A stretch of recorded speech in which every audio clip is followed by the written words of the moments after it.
Line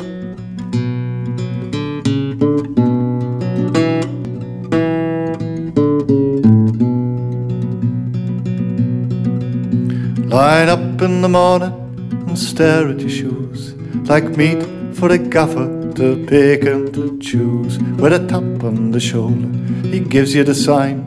You can hump call all day for 2 shillings and 9. I'm telling you, Jack, life's not the same when you spend your day loading that 100-ton crate. Paddy Daly, to explain what the read was, if you go back 40 or 50 years, there was at least 3,000 deep sea dockers used to follow the reeds, and there was also a large number of cross-channel dockers.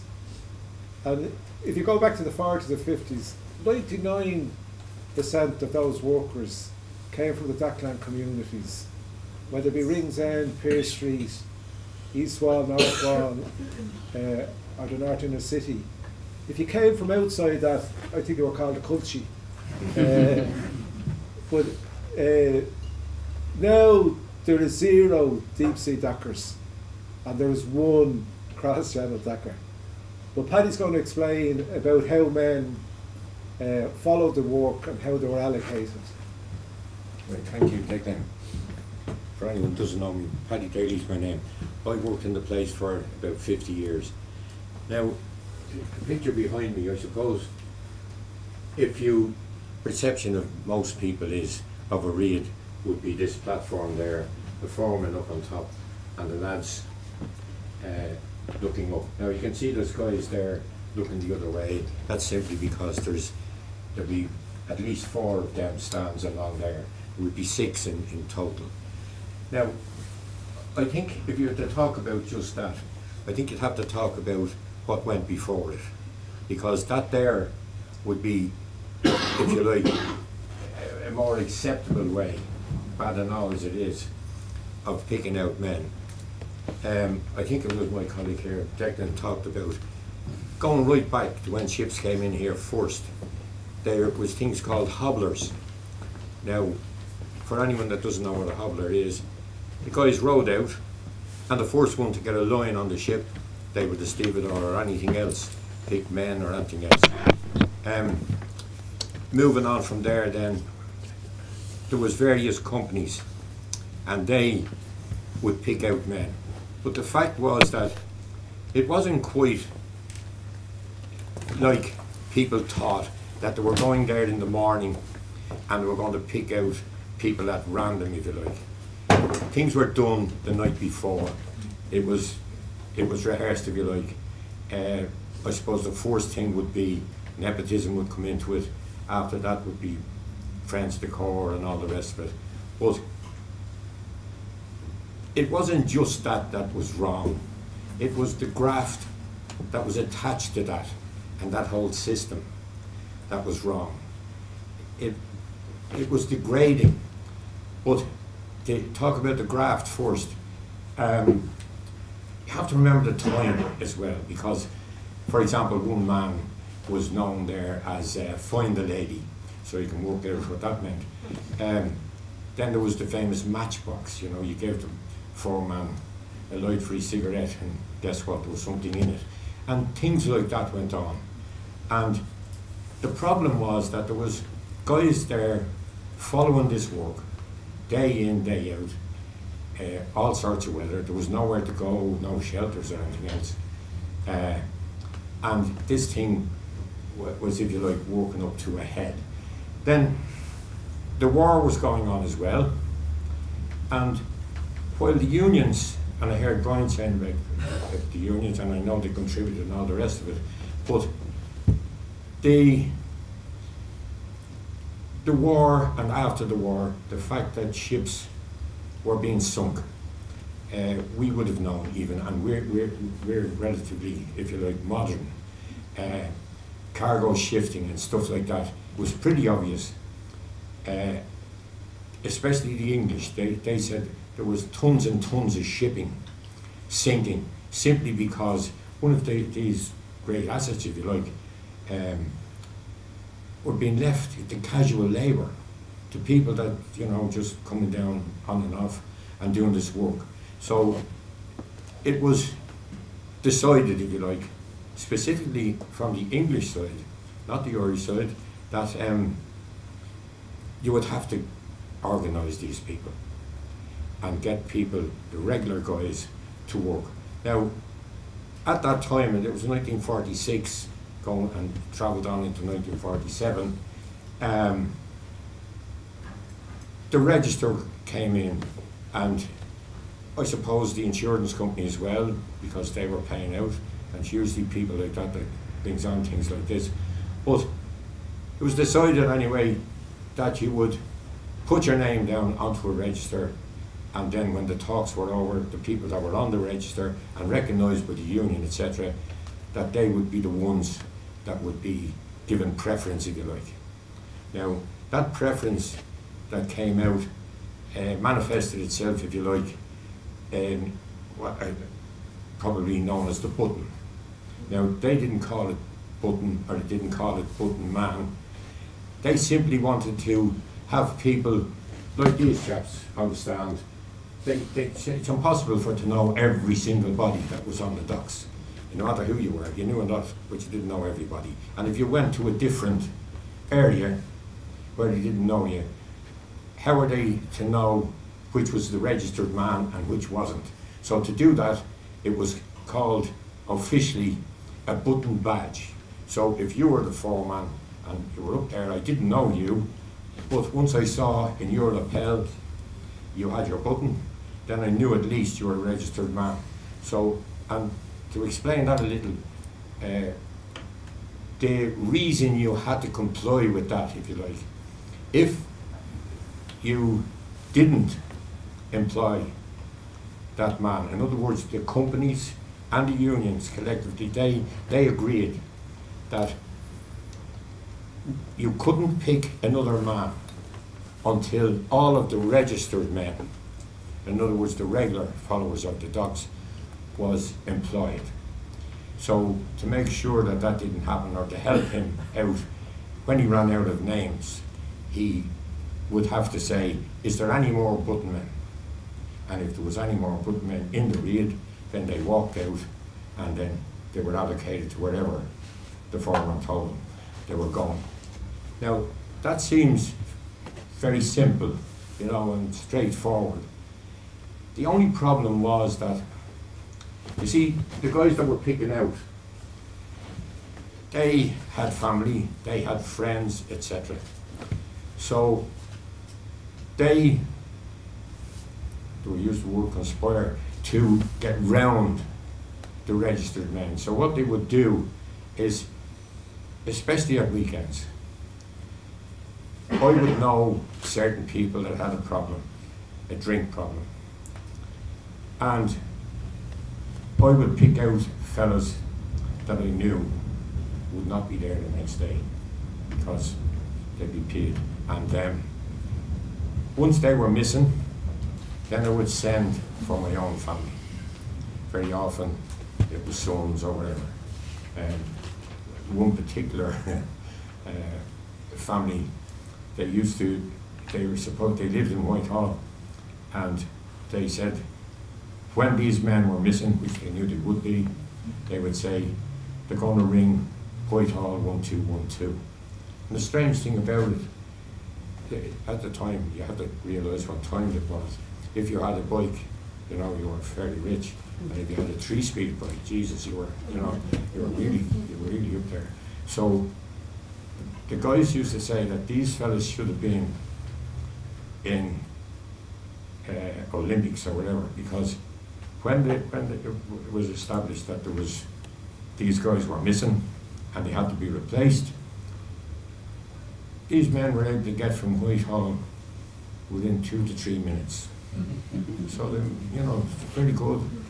So some people thought that they might have been stashed somewhere else waiting. I don't know that. I suppose they wouldn't do that. Very, very generous. But anyway, this was going on, you know, and you could see the point of the guys that were there for many years. They hadn't put their name on the register, that's fine. but that didn't mean that they weren't down on the docks. And when this was going on, and not just that family, by the way, it was getting widespread. So eventually something would have to be done about it. And they did try, I must say, they did try. And Brian was talking about the cross-channel and stuff like that. Now the cross-channel, in fairness to them, now all of us here, by the way, I should have said this at the beginning, we're from the deep sea docks. And when you talk about Dublin docks, I suppose, you know, people think the docks is just the docks. The cross-channel and the deep sea were kind of two separate entities. And we're not going to say never the twains will meet, but almost. The coal people, the people that work coal, and the people that work the foreign ships, deep sea ships, they would sometimes mix. There were people that dedicated themselves to coal solely, and there was others then that were just cargo men. And funny enough, even there was this kind of upper class thing.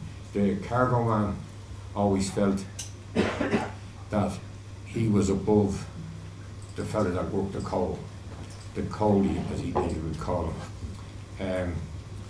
But even going back to 1946, it was muted, and it was even more than muted, that they wanted to try and get decasualisation in. In other words, get some kind of regular job and regular wages and all the rest of it.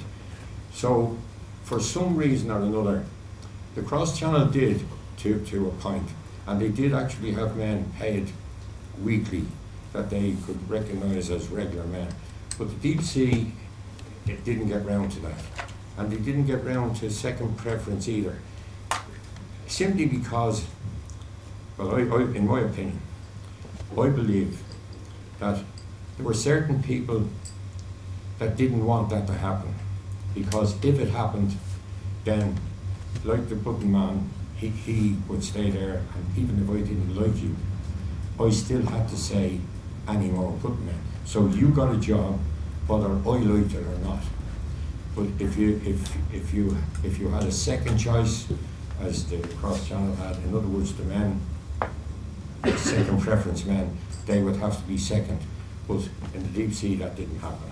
So people often ask about the Dockers nicknames, and that I think comes from the read as well, because the foremen were all powerful.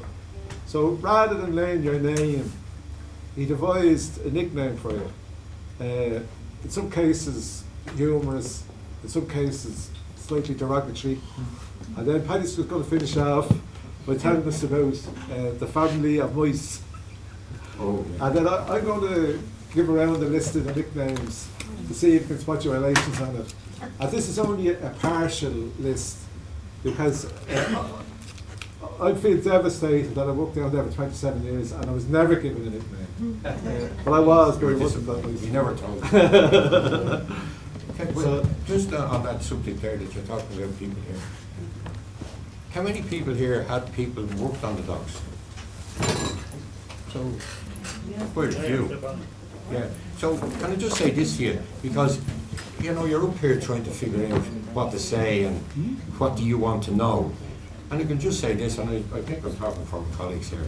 If there's something you want to know, or if you know something that happened that you want to know what the story was, for God's sake, feel free and ask us. And if we know, we'll certainly tell you. But what were you talking about, the nicknames and stuff? That's it, about the mouse. Oh yeah, yeah. The foreman, they did call people. One particular man, by the way, talking about foreman, just to round it off. If you worked on the docks, it was Palgrave, Murphy's, George Bell's, and all these different companies. But if you ask a docker, if you were working today, and I said to you, where are you working? You didn't say you were working for Irish Shipping. You said you were working for Patsy Kelly. If you were working for Palgrave's, you were working for Jack Guyton or one of the foremen there, and so along the line. So they didn't, they didn't actually work, or they didn't say they were working for a company. Maybe they did some at the odd time, but in the main they would be working for the foreman. And at the end of the day, it was the foreman that ran the place. He said how many gangs went to the ship.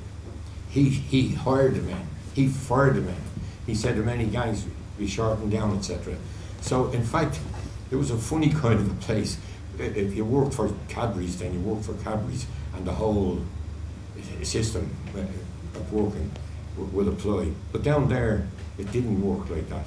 But anyway, Declan was saying that the foremen, when they were picking out, sometimes it was very funny.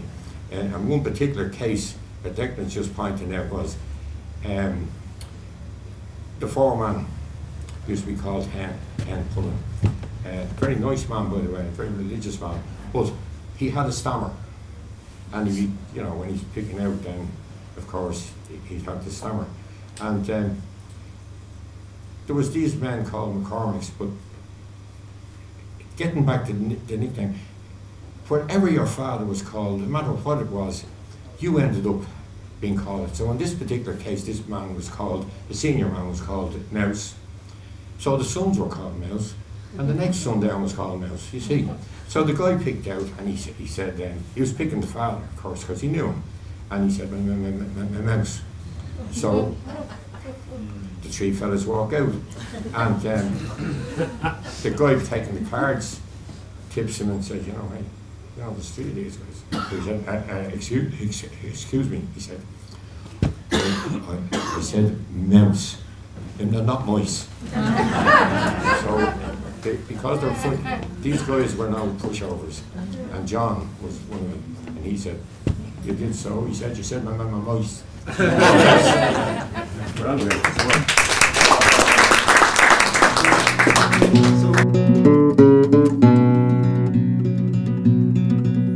There's one for to drive it, one for to guide, four to fill it in the darkness inside. And you'll work like a miner, shoveling coal, scraping the floor deep down in the hold. I'm telling you, Jack, life's not the same when you spend your day loading that 100